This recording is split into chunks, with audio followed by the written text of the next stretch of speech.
The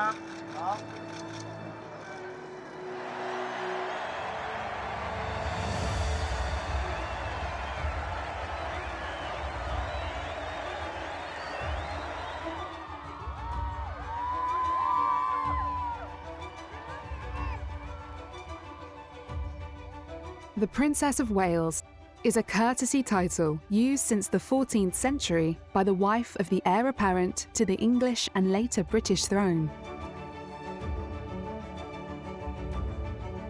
The new monarch, King Charles III, passed down the titles of Prince and Princess of Wales to William and Kate in his first televised speech. The bestowal of the title was both emotional and profound, welcoming a new era of royal life. The late Princess Diana was the last person to hold the title before Catherine. Diana is considered one of the most influential figures of the 20th century. Decades after her passing, she is still loved and admired globally.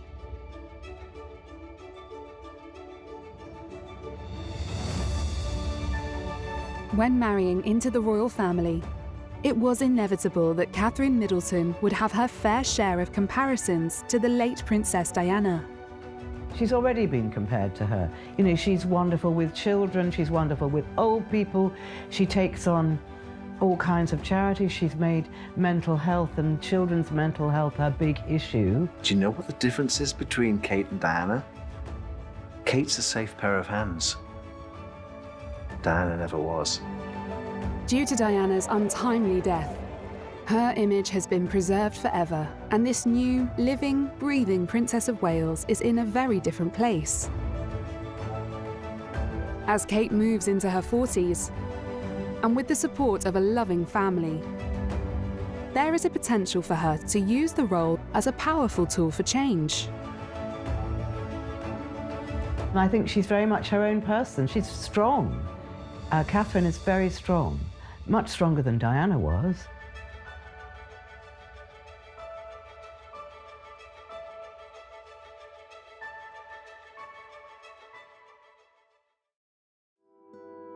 Before Diana, there was Mary of Teck, who held the title between 1893 and 1901, alongside her husband, George V, who went on to become king.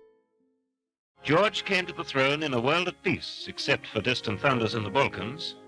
As king, he attended to affairs of state, and as husband and father stayed at Windsor Castle with the Queen and their young children, Mary, Edward, and Albert. A humorous and worldly woman who lived to 85 years old. She survived her husband by 17 years and outlived 3 of her children.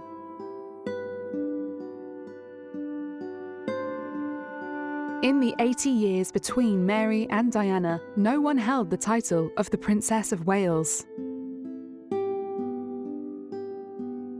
Camilla Parker Bowles, now Queen Camilla, never received the role of Princess of Wales and was known instead as the Duchess of Cornwall during her tenure.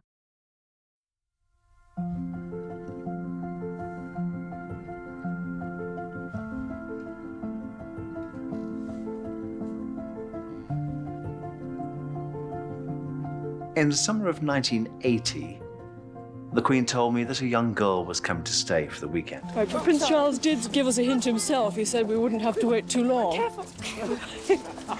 He said we wouldn't have to wait too long. Was he completely off beam? Was he? Sorry. Was he completely off beam when he said we wouldn't have to wait too long? No.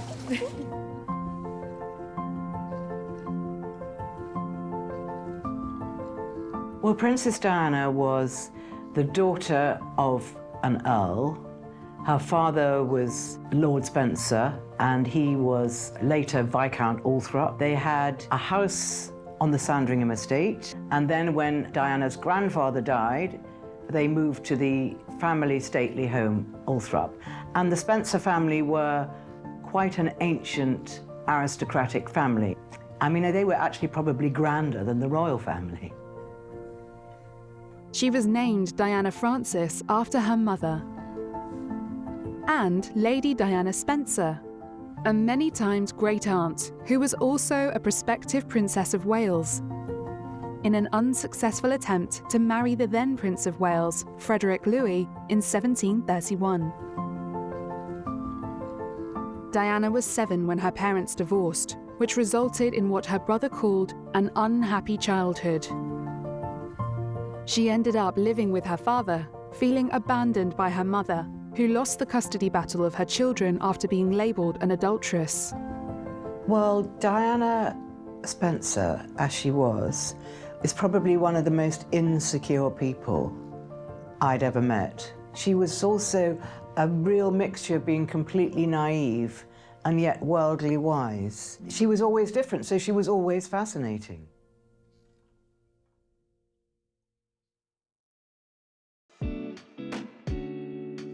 Unlike Diana, Kate grew up in a stable, loving family.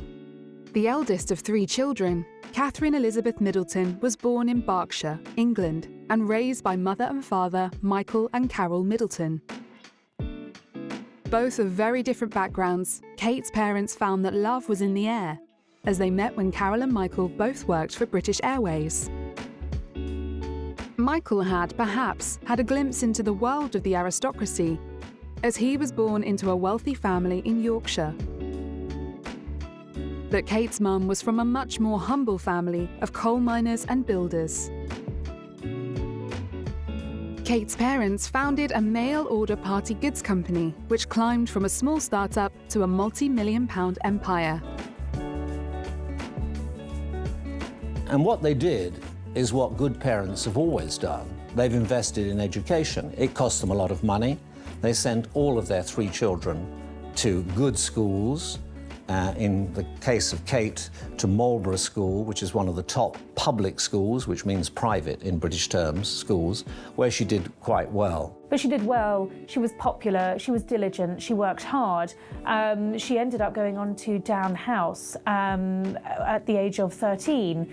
And she had 2 pretty miserable terms there. She didn't like it, she was picked on, she wasn't academic enough, and she really felt the pressure there. So I think after 2 unhappy terms, her parents decided that they would pull her out, and they went to try Marlborough, the mixed school now in Wiltshire.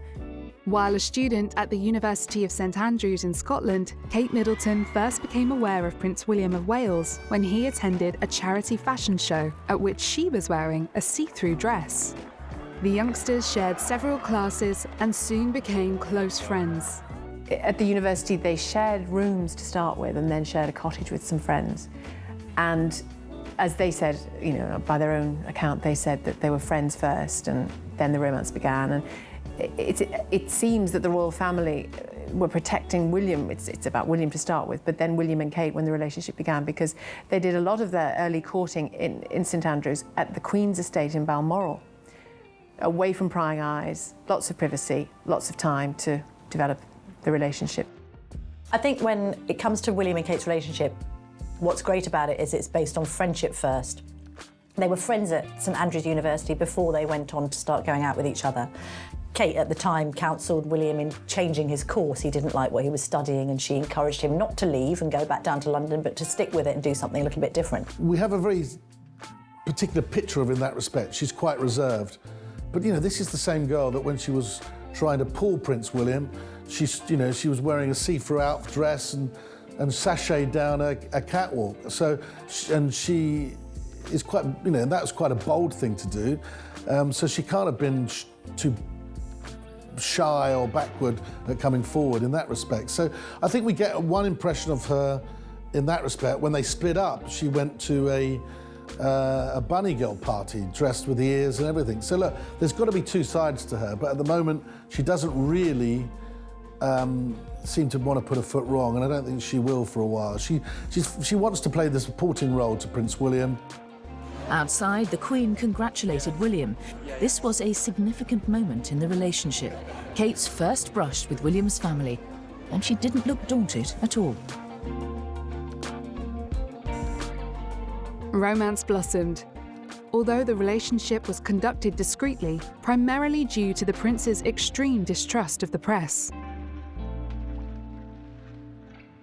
They took a brief pause in the relationship in 2007, at least as far as the public was concerned, as William had grave concerns about the pressures on Kate.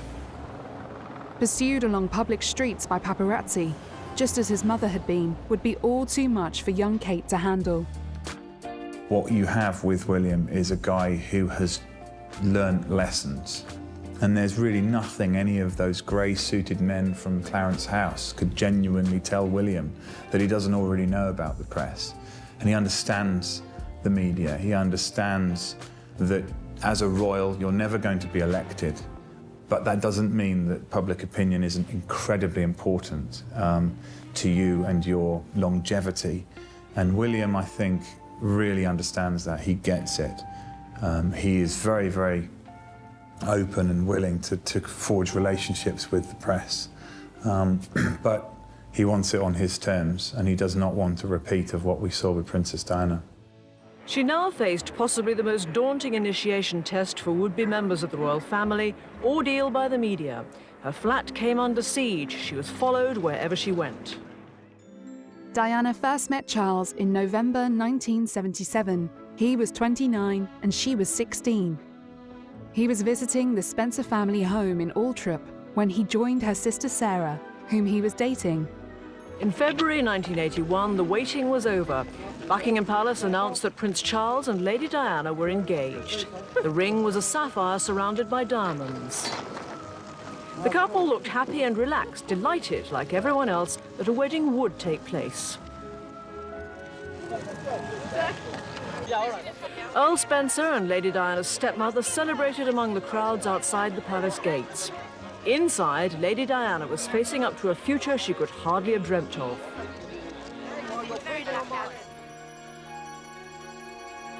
I personally think that Diana fell in love with Prince Charles.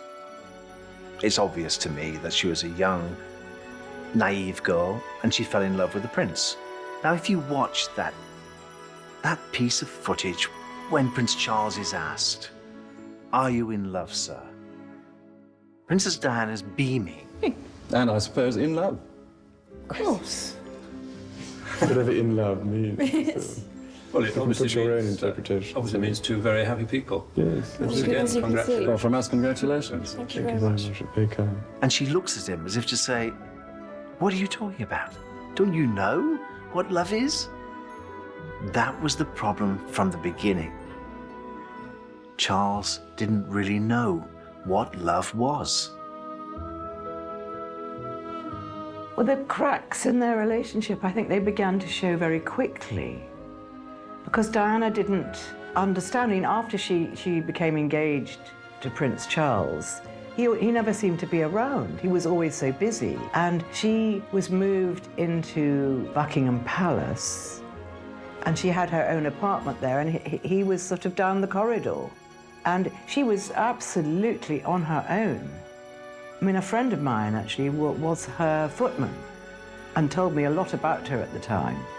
And she was very lonely. She didn't feel she could have her girlfriends there. And I mean, Buckingham Palace is quite a strange place for a teenage girl to be incarcerated, which is really what she was.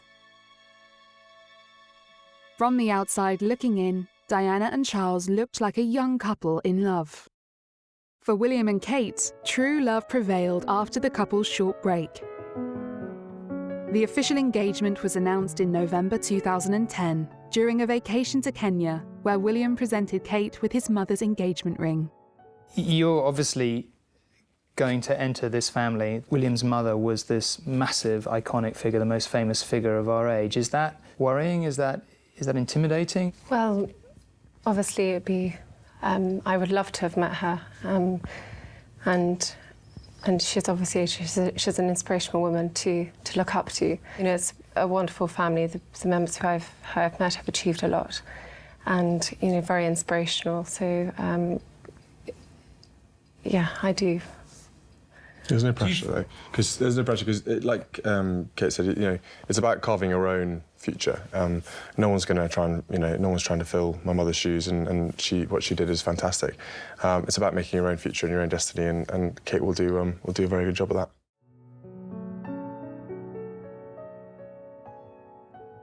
William's decision to give Kate his mother's engagement ring. For outside observers, we might look at that and say, that wasn't a great marriage, really, on the grand scheme of things. I think what it means for William is a far more sort of intimate, has a far more intimate meaning. Prince William will rarely ever talk about his mother publicly. He will very, very rarely do anything to kind of draw comparisons with him and his mother. And certainly he hates the thought that Kate might be seen as the new Princess Diana. But his decision to give her his mother's engagement ring, I thought, was very significant, because it sort of showed that William wanted his mother on his big day to be right there at the very heart of what was going on. And actually it was quite, you know, in a non sort of soppy way, I thought it was quite touching that he chose to give them that ring. Of course, if he'd decided to go down to the local jewellers and buy a little engagement ring, then he would be accused of airbrushing Diana out of history. And certainly Prince William's never going to do that. His mother is still the most central figure in his life. And the ring gives us all permission to look again at this union, particularly because Charles and Diana's marriage went so bad and began, we now know, on such rocky foundations. You know, it may be that we're imagining it, we're just hopeful and optimistic, but it looks like this one is different. It looks like this one is very much a personal choice of the two people involved, clear and simple. And I think people would have inevitably made those comparisons privately. I felt on the day when it was obvious that was the ring he'd given her, I felt that was his way of taking control of that narrative and taking control of that story. That's what I think it was. When Diana passed, Harry and William could pick one possession of their mother's of their choosing. William decided on a Cartier watch given to Diana for her 21st birthday, whilst Harry took his mother's engagement ring. It was said to remind him of his mother, the touch against his skin when she held his hand as a young boy. When William later told Harry his plans to propose to Kate, Harry responded that it would be fitting for him to use Diana's ring, so that one day the ring would be sat on the throne of England. A kind gesture to his brother and future sister-in-law. His one thing he kept from his mother, he gave to his brother. That's selfless, kind, and exactly who Diana was. I think Diana had terrible jitters on her wedding day. In fact, the night before, she'd wanted to get out of the whole thing. And she'd had a sort of funny, jokey evening with her sisters. And they said, "You can't get out of it now, your face is on the tea towels." And that made her laugh. But she'd discovered about Camilla. She discovered that Charles was giving her gifts. And she didn't know the half of it, but she knew that Camilla was a very important person in her fiancé's life. And she says she became obsessed. I, Diana Francis.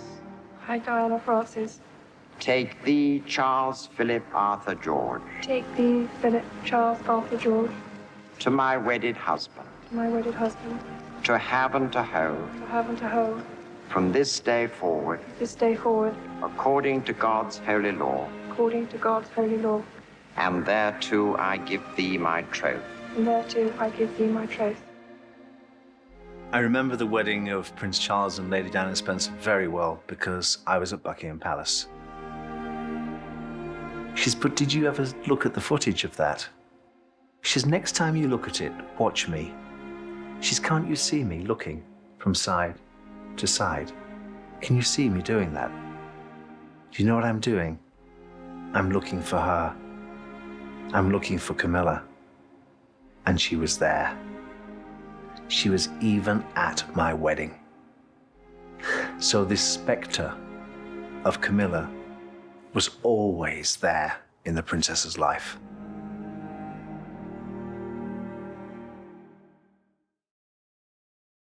On April 29, 2011, 6 months after the official announcement of the royal engagement, the marriage of Prince William to Kate Middleton took place, with a worldwide TV audience of over 300 million people fascinated by this beautiful and beguiling newcomer to the royal family.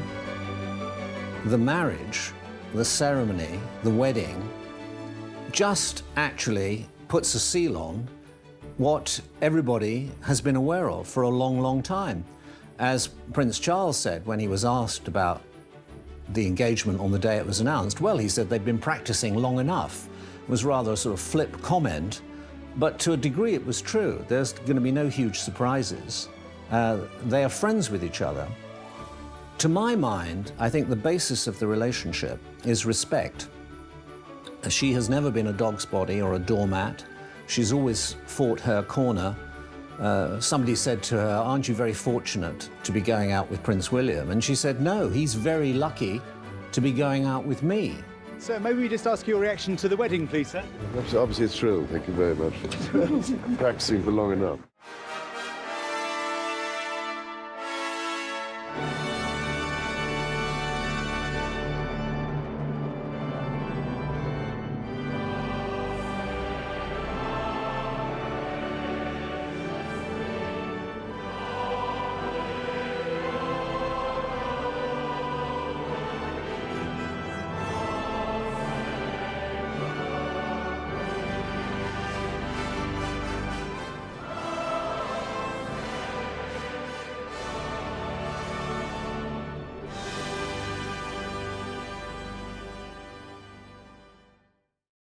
I think people will recognize that this is a royal couple for the modern age. It's interesting that in planning their wedding, they have decided to do it their way. They haven't been completely tied up in royal red tape. They've insisted on having a degree of control over what is a state occasion, but is also a very private time for them. So in very many key areas, I was pleased to see that Kate Middleton decided not to stay at Clarence House within a royal palace before her wedding. She decided that she would stay at a hotel with her parents paying the bill for the hotel, for her leaving from the hotel from her parents or with her father in a car and going the mile to Westminster Abbey, not in a carriage. In other words, she wasn't going to allow the royal family to capture her from the very beginning and put her inside the bubble, the royal bubble. She wanted to assert herself, and she was saying, in effect, my family are very important in this too, and I'm not going to have them forgotten. Well, what my opinion of the dress was that it was youthfully regal. It was modern with a classic twist to it, which was fantastic because I didn't want Kate to sort of lose touch of Kate in the whole pageantry of this occasion. And I think Sarah Burton for Alexander McQueen did a sublime job. I think the lace was so effortlessly executed. It was almost as if she had like a white tattoo all the way down her arm, and the fine buttons, and then you saw that quintessential McQueen detail on the ruff of the spine. I thought the skirt was just enough skirt for a venue like the Abbey. I think, you know, to have something slimmer with a long train, she might not have filled that space with the sort of ease as she did with this dress. But I thought she looked very, very beautiful, very exquisite, seriously polished. Royal sources tell me that the royals indicated very strongly to Kate that they would prefer her to wear her hair up for this very special occasion. However, Kate had her heart set on wearing her hair down with long flowing curls, which is her favorite way to wear it, and actually William's favorite as well. They ended up compromising on her look. She had kind of a half up, half down. So from the front, she had an updo. From the back, she had the long flowing curls she wanted. I thought William's choice of the red was fantastic. I mean, Kate's heart must have gone pitter-patter completely when she saw her prince standing there. And I caught that glimpse of Harry when he took a sideward glance at seeing Kate while William turned the other way, and he said to his brother, "She's beautiful." And that was really, really charming between the two boys. You know, how wonderful was that? You know, what got me was, I looked at the father, you know, Mr. Middleton, and I thought to myself, you know, all those many years ago, he had a little girl. And look what happens, you know, how, you know, the twists and turns of life.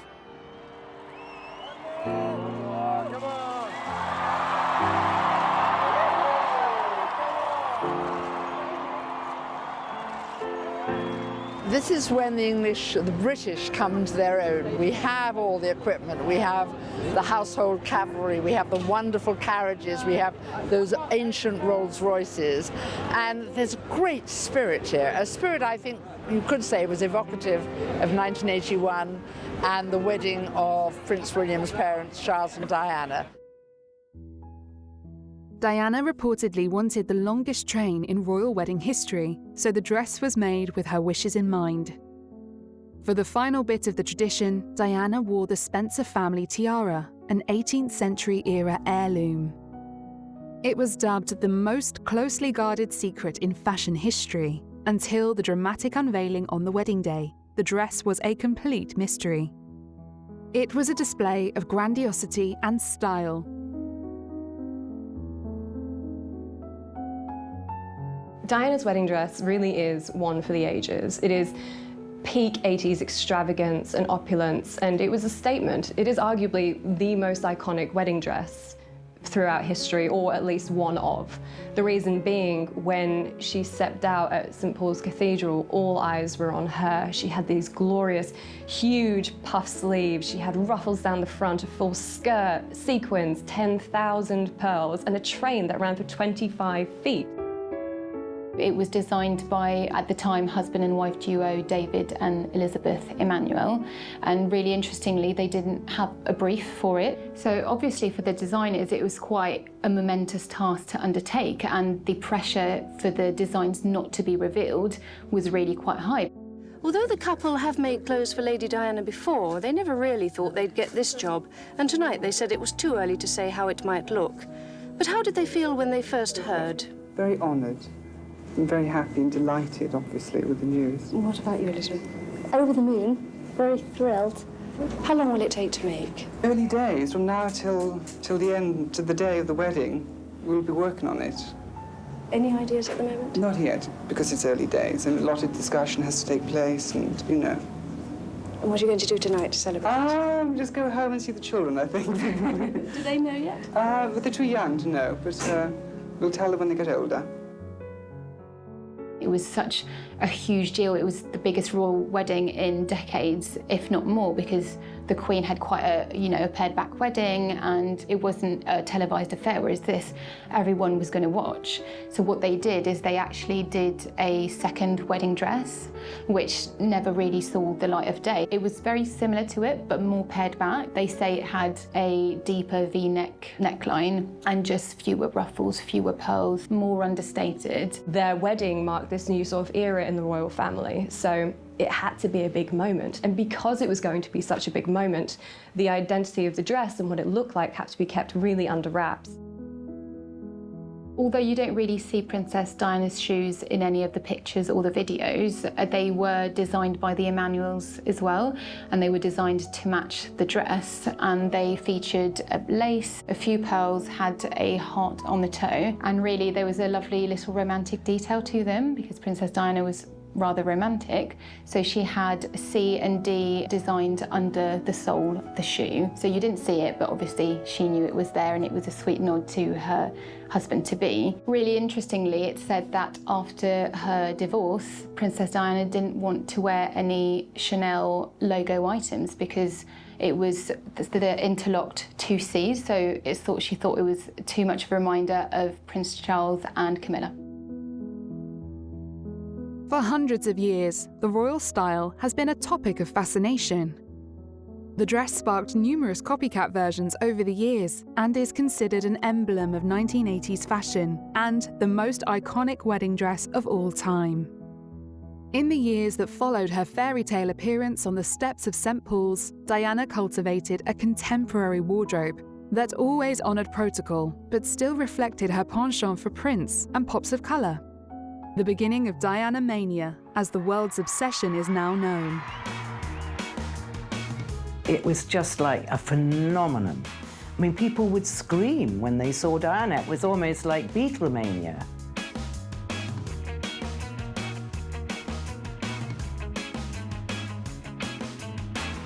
People are still channeling looks that she wore decades ago. She inspires designer collections from Off-White to Celine. That's a sign of an icon of our times. because she was truly inspirational and unique. So in the early years, Diana was very much conservative, very, very shy, and you can tell from when she is posing in pictures in that era, she sort of has her head to the side and she's very stooped, so it's as if she's trying to disappear. So very conservative in all senses of the word. They're still quite safe looks considering what she went on to wear, but there's one outfit that she wore in Perth, and it's a hot pink dress with polka dots, and she has a hat to match. And I think what people loved is that obviously she would stand out in a crowd. And what is more gloriously 80s than a princess wearing hot pink? In the early days, Diana's light was small, but it began to shine brighter and brighter and brighter. And it was a sort of a Star is Born situation. Prince Charles would say to her, "Well, I married you, I made you a princess. You weren't born royal. I'm the royal." So it would peeve him when on royal visits, people would be shouting on one side of the street, "We want Diana, we want Diana." Take thee, Philip, Charles, Arthur, George, my wedded husband, to have and to hold, this day forward, according to God's holy law, and thereto I give thee my troth. It was in the mid-90s that Diana's style truly bloomed. It is impossible to ignore Diana's impact on the fashion world. And it was no different with Kate Middleton. Kate's current style is a really clever juggling act, I think, because one moment you see her wearing a really hugely expensive designer gown that's all glittering and glamorous and spectacular and a real statement of her royalty, I think. But then in the next moment, you'll see her wearing a Zara jacket and she looks like any other woman going off to work in an office. So I think she gets this really clever balance between the regal aspect of her life and wanting to remind everyone that she's also quite a down-to-earth mum as well. She's still very supportive of British fashion. She wears lots of British designers, but she does wear high street as well, and she experiments with buying clothes from different brands and mixing high and low. So it's always interesting to see what she's going to wear and how she's going to approach her outfits. Kate has come into her own in the royal family, generally speaking, in the last few years. She's taken up more responsibilities, she's being seen more often at the front of the family. They're really introducing her to the world now as a future queen. A part of that is the fact that her fashion has become a little bit more daring, a little bit more confident. She's taking fashion risks, which is a very daunting experience for someone in the royal family. High street brands are a real staple in her wardrobe, and that's kind of her royal superpower, is if she wears something that's at an affordable price point, it will sell out almost immediately. The Reese dress that she wore to meet the Obamas just after her marriage sold out so quickly, and so many people visited the Reese website that it crashed. This is her effect. This is what she brings to the British economy. And it's infinitely helped by the fact that she patronises British designers most of the time. I think there's definitely been outfits where Kate has taken inspiration from Diana, especially moments when Diana is really central to the conversation of that moment. So for instance, we saw Kate, William and Harry marking the 20th anniversary of Diana's death.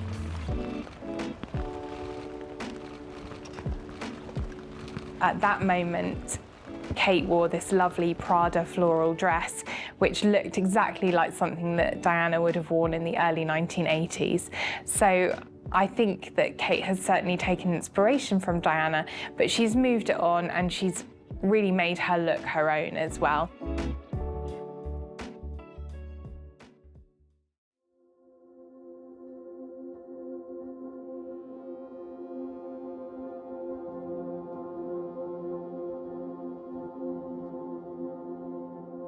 There were photographs of Diana looking sad, and I think when they posed in front of Ayers Rock, they looked very apart, although they were standing together.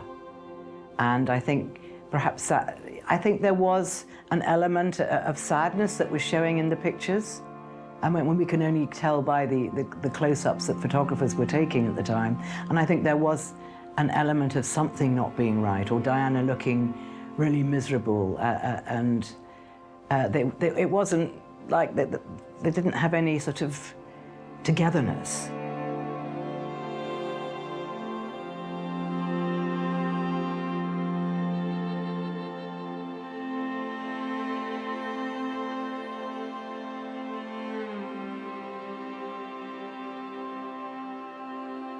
I think after Harry was born, the relationship seriously broke down. It just hadn't worked out like both of them expected, and even before the wedding, Diana had serious doubts, and so did Charles. Charles's friends, his close friends, warned him, this is not going to work, Charles. She's too young, she's too naive, and you know, you're an imaginary prince. She doesn't know you at all.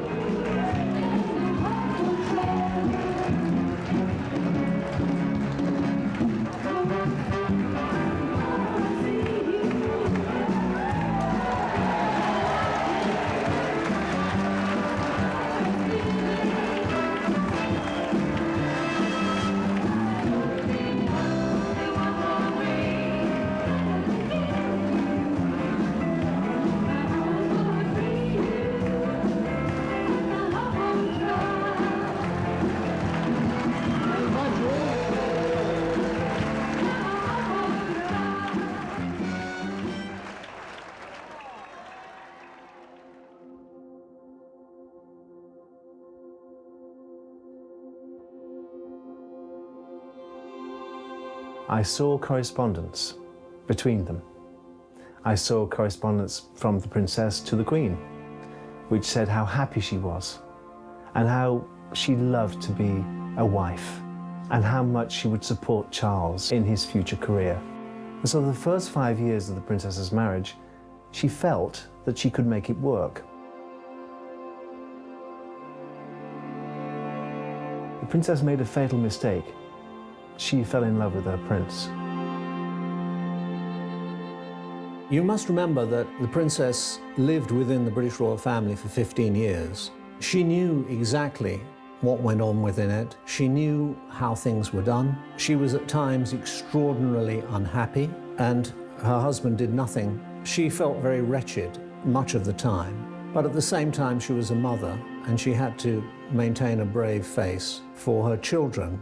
She didn't want them too affected by her evident distress at finding herself in a loveless marriage with a husband who was carrying on an affair and not even bothering to hide it from her. And I've come to the conclusion that really it would have been far easier to have had 2 wives.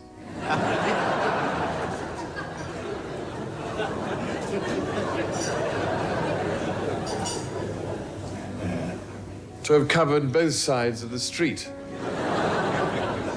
And I could have walked down the middle, directing the operation.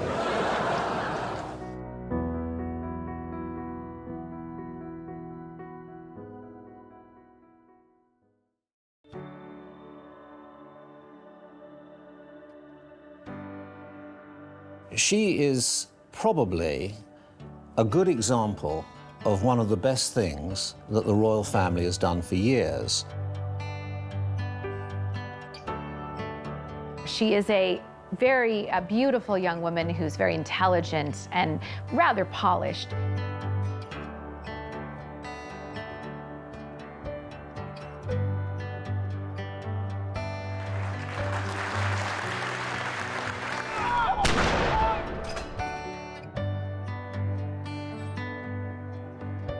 You can say anything you like about the Duchess of Cambridge, but you can't accuse her of not being impeccably well brought up.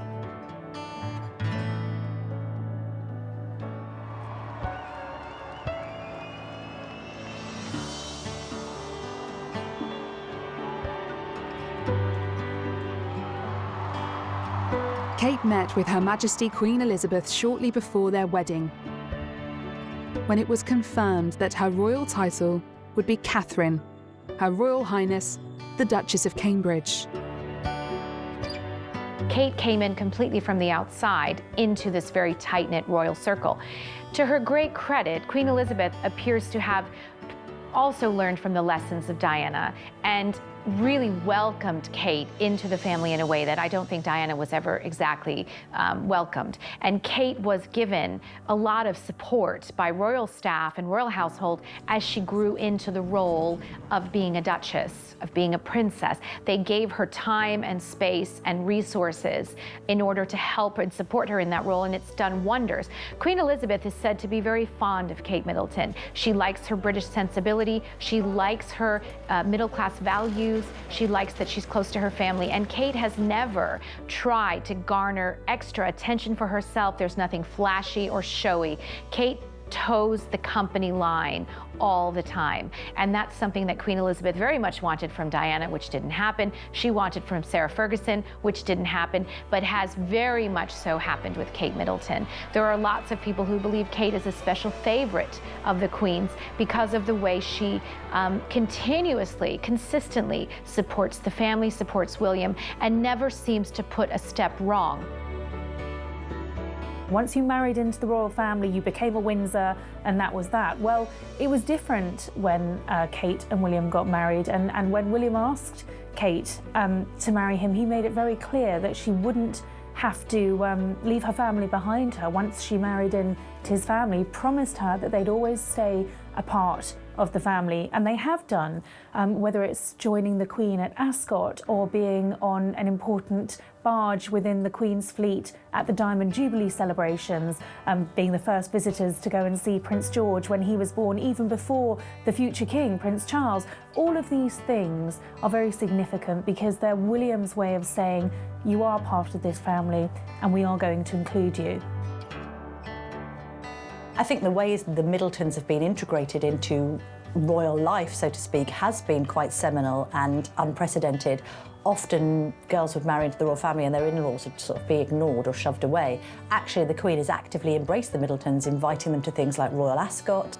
I think the prospects for William and Kate's marriage are extremely good, and the reason I think that is because, quite uniquely for a royal wedding, their relationship grew out of cold winter nights spent in a university digs, having spaghetti bolognese and talking about anything other than being a prince or princess. Their relationship has grown out of being just William and Kate. And I think that that's something that throughout their married life, as much as they can, they will try and retain. And if they do, then the prospects for them staying together for a long time will be very good. I think Kate and William have a good chance of making this work. They are both very committed to the monarchy and making kind of a united front, whatever personal problems they might have. Kate has proven herself to be a team player. She's proven herself to be discreet. She's also proven that she's willing to put her own interests behind the interests of her husband. They've seen each other through a variety of circumstances, and William seems to be doing a much better job of preparing Kate for royal life than Charles did for his mother. So Kate has a support system in William. She has a support system in her family, which Diana also didn't have. And she has a man she's known for 8 years, and she spent an awful lot of time getting to know. I think they've got a good shot. It's tough being married, whether you're a prince or you're a pauper. It's tough. You have to work at it. It's a constant renewal every day. I'm sure that they will have their problems. They've had some problems in the past, but they've come through those problems. And as they say famously, what doesn't kill you makes you stronger. And I think they have got a very, very good basis for the marriage ahead. Becoming Duchess of Cambridge left fans of the monarchy curious about how she would settle and her similarities to William's mother.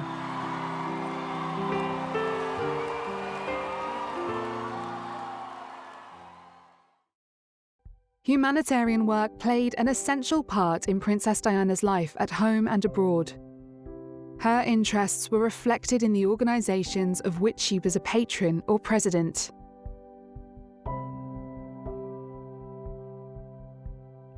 In her role as the Princess of Wales, Diana had become intensely involved with numerous charities, including those the royal family had historically overlooked. She retained some patronages, including Great Ormond Street, the Leprosy Mission, National AIDS Trust, and the Royal Marsden Hospital. Well, Diana said at the time, privately, she said that she'd got her new life and she wanted people to know what she was doing, and she was really very involved in her charity work. Her work with AIDS and leprosy charities would be some of her most influential. Effectively in the Soviet Union. 3, like 4-year-old Marcel, have cancers which appear to be connected with the Chernobyl disaster. Dodging her way around a helium balloon, the princess joined the youngsters for tea.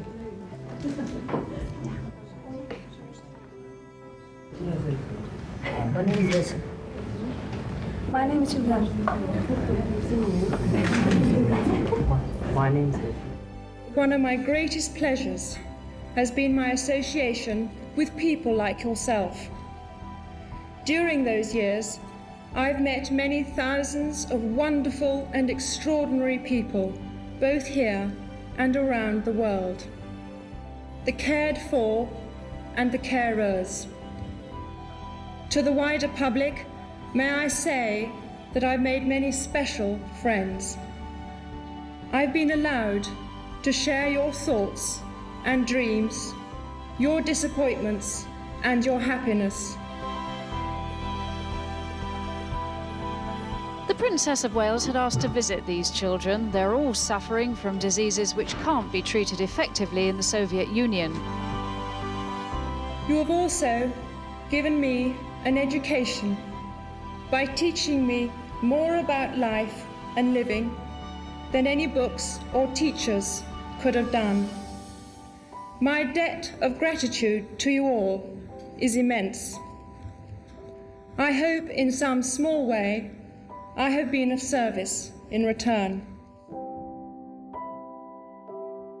For Diana, Princess of Wales, leprosy and the need to rid the world of the stigma that blights its sufferers has become something of a personal crusade. Addressing an international conference in London this morning, she called on people to show greater awareness and perhaps, like her, extend a caring hand. Leprosy is not something of the past. It has not disappeared from the list of medical diseases. It's not a condition that only exists in the Old Testament of the Holy Bible. It's always been my concern to touch people with leprosy, trying to show in a simple action that they are not reviled, nor are we repulsed. Diana did things differently.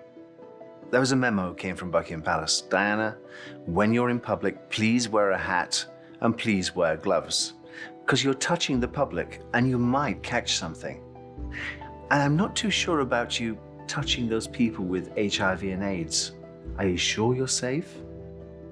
HIV does not make people dangerous to know, so you can shake their hands and give them a hug. Heaven knows they need it. What's more, you can share their homes, their workplaces, their playgrounds, and their toys. We all need to be alert to the special needs of those for whom AIDS is the last straw in an already heavy burden of discrimination and misfortune. Historically speaking, the royal family, when they met with crowds, they often wore gloves as a way of not catching germs and not becoming ill. But Princess Diana made headlines because she chose not only not to wear gloves to meet patients with AIDS, but she also hugged them and held their hands. Well, the ward itself is very good. The care and everything on here is excellent. The staff are absolutely wonderful because they understand and they care about the issues that are raised here, that the patients coming here are cared for as patients. The whole atmosphere here is, I mean, we are people living with AIDS, not dying from AIDS, and we're all getting along and fighting the disease, and through this ward we're able to get mutual support from each other to do that.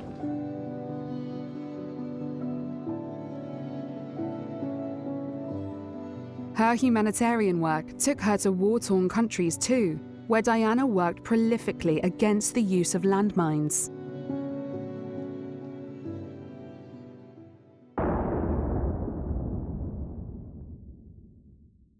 If you set one of these off, it is cancelled. it's going to jump up, and this will take out everybody in 25 metres. Election of mines. And the anti-mines issue is just one she says she'll continue to support around the world.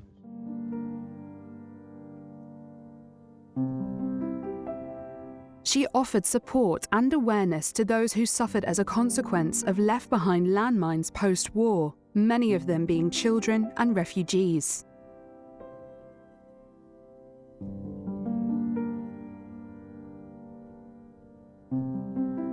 At the local school, she was amazed to discover lessons still continued during the fighting. I'm not so sure I'd turn up for a lesson in bullets. It's amazing. After famously donning a flak jacket and touring an Angolan minefield in 1997, Diana worked closely with the Halo Trust, an organisation dedicated to removing the debris after wars with a specific focus on landmines. Her impact on such admirable work was seen fit with Kate's metamorphosis from fiancée to Duchess. She would also play a pivotal role in similar charitable institutions, fulfilling her duties appropriately for her position and royal standing. As William has said, we have heard time and time again in the course of our work how talking can help heal hidden challenges that we can't deal with alone. We have seen that two heads are better than one when dealing with a mental health problem. Yet, the challenge that so many people have is not knowing how to take that first step of reaching out to another person for help. Well, Kate's been very careful about the charities that she's chosen. She didn't rush to take on, handfuls of charities. She handpicked them. There wasn't a huge number of them, and they were charities that really meant things to her. So Kate's set out her stall that she wants to support, in the first instance, children. So she's supporting some hospice charities, each the East Anglia Children's Hospices. She's equally decided to be a volunteer scout, so supporting children out and about, enjoying country pursuits as she does. And actually, she's been ahead of the curve on most of the choices that she's made. She's put children's hospices on the map, and she's also done a huge amount of good for mental health. It's another cause that she's very much behind. So she will know how important she is as a patron to those charities, to put them in that international spotlight, and she won't want to spend too long away from them. She's also been involved in action on addiction, so she's saying that she wants to help people. She thinks that addiction is the root to quite a lot of society's ills, be it children or their parents, and so she wants to get involved in that. And also, because she studied history of art and is a keen artist and photographer, there's her patronage of the National Portrait Gallery and other artistic pursuits. And she's mixed them a little bit, so she also supports a cause called the Art Room, which helps children, gives children therapy through the medium of art. Hello, what's your name? Hello, very nice to meet you. These are your friends. Oh, and what have you made? This is a card. It's a very big card, isn't it? What's on the front? It's a flower. It's a flower. Wow. The importance of support for these charities is also reflected in the work that Kate's brother-in-law, Prince Harry, has undertaken over many years. Often with common goals, they have a long history of working together, and she has gained a great deal of support from him. Well, Harry and Kate have a very warm, affectionate relationship. You know, Harry grew up without a sister and without a mother to a great degree, and Kate gives him a feminine perspective and a feminine touch that he really was lacking, I think, growing up. And it's really nice for him to have that kind of family member. I remember even, of social proper events, like big ceremonial events, like the Garter ceremony in Windsor, where Prince William was all dressed up in the fine robes of the 12th century Garter order, and you could see William looking all very serious, but also Kate and Harry were in the audience, and he was just digging her and joking and making fun of his brother. And I'm sure that happens quite a lot because he is a joker, he is fun, and it's quite a good relationship, I think, for her to have Harry as a brother-in-law. Kate has taken on more duties and responsibilities as her babies have become toddlers, leaving her and William more capacity to fulfill their commitment to the nation. Her efforts in bringing awareness to issues around addiction have made a significant impact as she launched the Taking Action on Addiction campaign. Addiction is not a choice. No one chooses to become an addict. But it can happen to any one of us. None of us are immune. Yet it's all too rarely discussed as a serious mental health condition. And seldom do we take the time to uncover and fully understand its fundamental root causes. From supporting William in the Earthshot Prize to wowing at the No Time to Die James Bond premiere, Kate has made a place for herself within the royal family.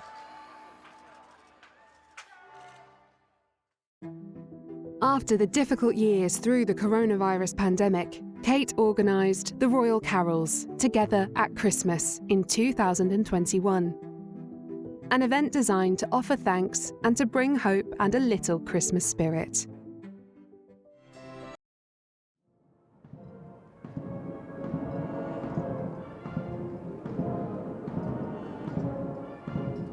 On September 8th, 2022, Buckingham Palace announced the death of Her Majesty the Queen.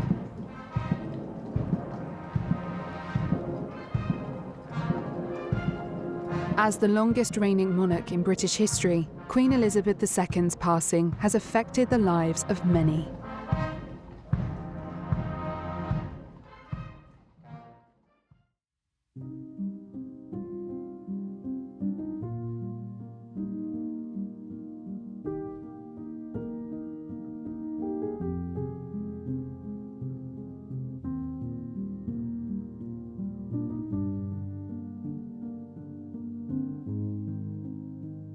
Today, I am proud to create him Prince of Wales, Tywysog Cymru, the country whose title I've been so greatly privileged to bear during so much of my life and duty. With Catherine beside him, our new Prince and Princess of Wales will, I know, continue to inspire and lead our national conversations, helping to bring the marginal to the centre ground, where vital help can be given.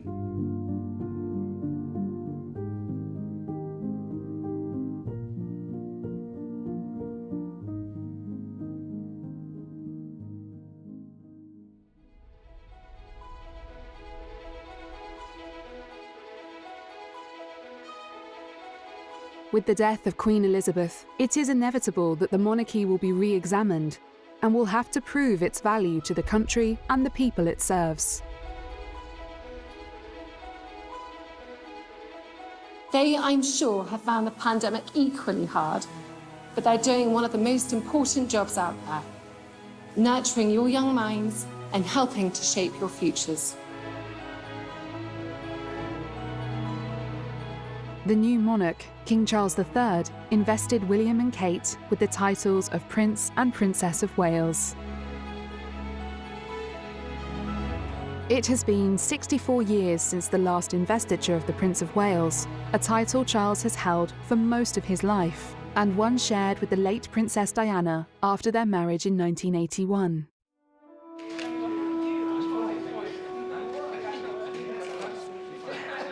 People are always asking me, well, how alike is Kate to Diana?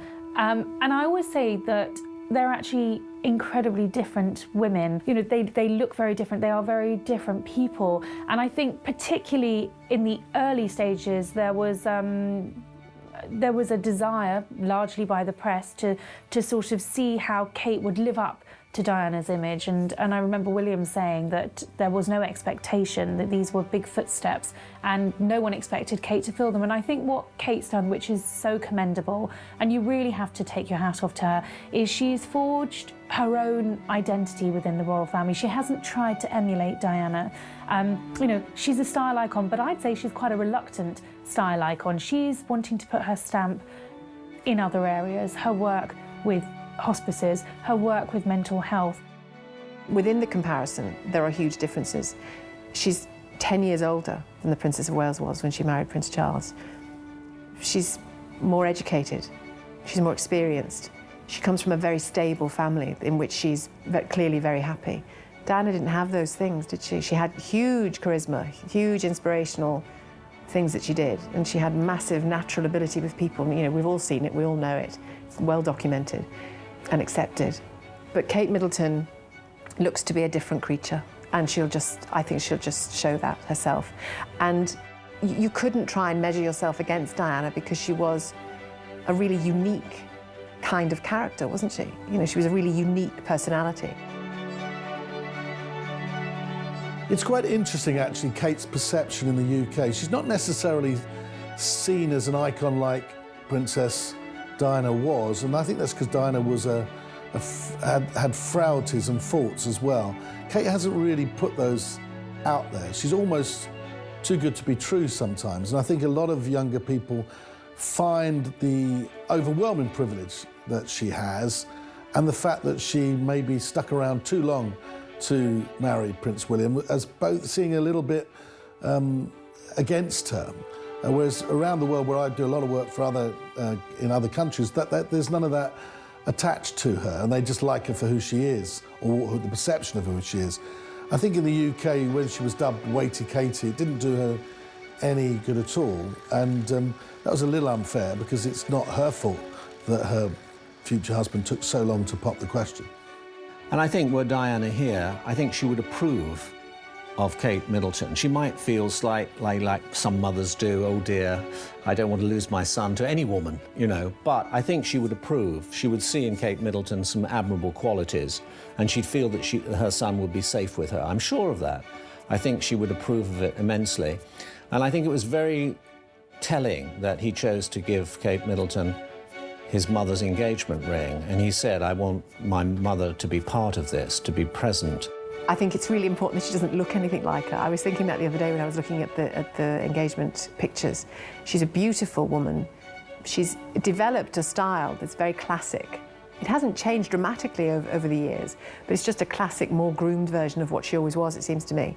Whereas Diana was she was that coltish teenager, wasn't she, who didn't have a sense of style, wore clothes that were 20 years too old for her to start with. She really got it a few years down the line. You know, that was her, you know, one of her huge successes was fashion. But I think Kate Middleton's a different life story altogether, and I think that will be the bedrock of how she copes with that comparison, because there is no comparison to be drawn. I think that's the ultimate cushion on which she can fall when this kind of thing starts. There is no comparison because their backgrounds are entirely different, their sort of psychological history is entirely different, their domestic history is entirely different. It'll be a whole different narrative with Kate, I think.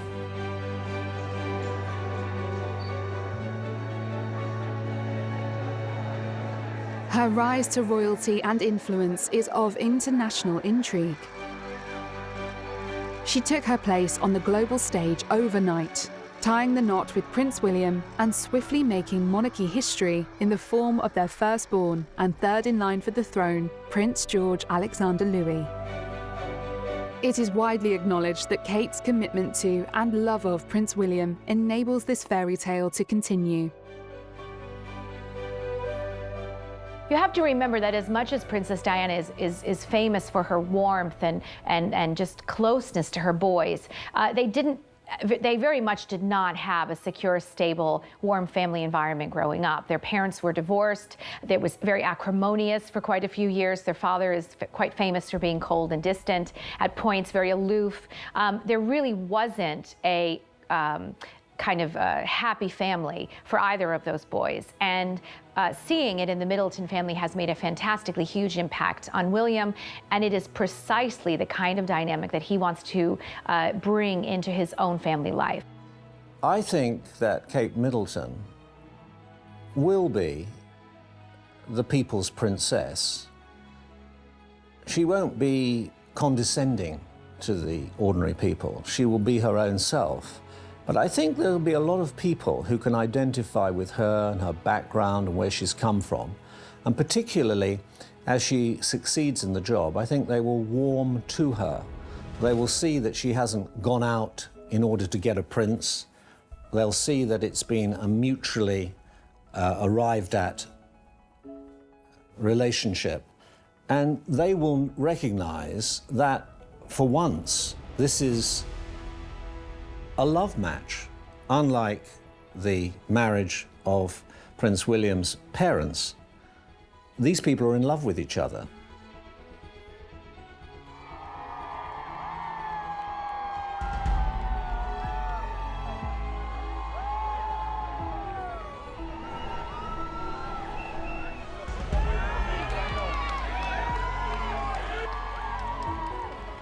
I think she's wanting to establish a unique identity for herself in the British royal family. She's the future queen, and she's going to be her own type of future queen, supported by William, and really, I think, leading the monarchy forward. You know, William and Kate, to me, are about the future. I don't like to look back and compare her to Diana, because she is her own woman, and William and Kate, I think, have their own idea of what they want to do. And I think, you know, you see these two people moving forward and taking the monarchy forward. And if there is one word which sums up their relationship, I think it's one of respect. Of course, love is there, it's got to be there, but without respect, it won't work.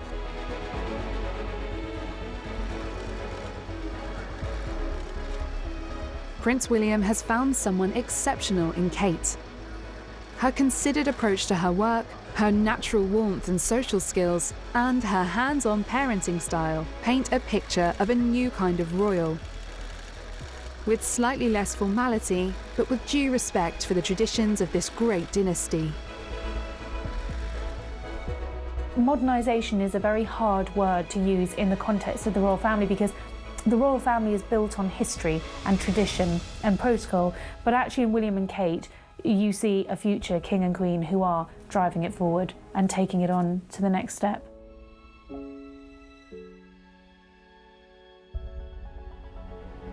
Defying the odds, she has proven to the world that she could not be more deserving of her position.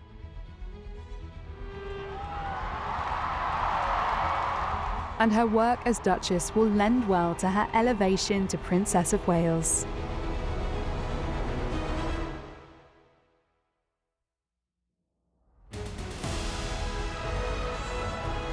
Making her mark on royalty, Catherine, Princess of Wales, has transformed from one of the people into the future Queen.